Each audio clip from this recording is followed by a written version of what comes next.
National investigation agency को मुंबई में drugs और अवैध प्रॉपर्टी के जरिए टेरर फंडिंग के सबूत मिले हैं। इसके पीछे अंडरवर्ल्ड डॉन दाऊद इब्राहिम का सिंडिकेट काम कर रहा है। बीजेपी मध्य प्रदेश में 2023 के विधानसभा चुनाव और 2024 के लोकसभा चुनाव के लिए मास्टर प्लान को लेकर एक्शन मोड पर है। खास बात यह है कि पार्टी डिजिटल इलेक्शन मैनेजमेंट की तरफ बढ़ रही है। इसके लिए सरल ऐप के जरिए कई तरह की जानकारी जुटाई जा रही है।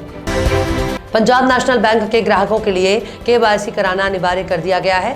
बैंक ने कहा था कि सभी ग्राहक 31 अगस्त से पहले अपनी KYC करा लें। इसके लिए बैंक ब्रांच से संपर्क कर सकते हैं। सुकेश चंद्रशेखर ने एक्ट्रेस जैकलीन फर्नांडिस को सिर्फ घोड़ा, बिल्ली और ज्वेलरी ही गिफ्ट नहीं किया था, बल्कि एक्ट्रेस के लिए श्रीलंका में एक घर भी खरीदा था। बहरीन और मुंबई में भी एक घर लेने के लिए एडवांस दे चुका था। देश में मानसून कमजोर जरूर हुआ है, लेकिन अभी भी इसका असर खत्म नहीं हुआ है। अगले 5 दिनों में देश के कई राज्यों में भारी बारिश होने की आशंका है। हालांकि उत्तर पश्चिमी और मध्य भारत में कम बारिश ही होगी। लंबे समय से किराए के मकान में रहने वाले किराएदारों को भी अब प्रधानमंत्री आवास योजना के तहत बने मकान मिलेंगे। इसलिए किराएदारों की वार्षिक आय 3 लाख रुपए से अधिक नहीं होनी चाहिए।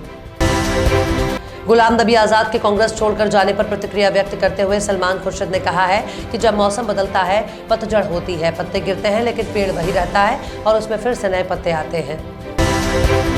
इजराइल ने बुधवार देर रात को सीरिया के 2 एयरपोर्ट पर एयर स्ट्राइक की। पहला हमला अलेप्पो इंटरनेशनल एयरपोर्ट पर हुआ, जहां हथियार लेकर पहुंचे ईरान के विमान को निशाना बनाया गया है। कार्तिक अक्सर एक्ट्रेस सारा अली खान संग ब्रेकअप की खबरों की वजह से चर्चा में रहते हैं, लेकिन पहली बार उन्होंने अपनी लव लाइफ के बारे में बात की है। साथ ही उन्होंने ये भी कहा कि वो अब सिंगल हैं। पूर्व भारतीय कप्तान कपिल देव ने कहा कि विराट कोहली को फॉर्म हासिल करने में काफी समय लग रहा है। उन जैसे दिग्गज को फॉर्म में आने में इतना समय नहीं लगना चाहिए।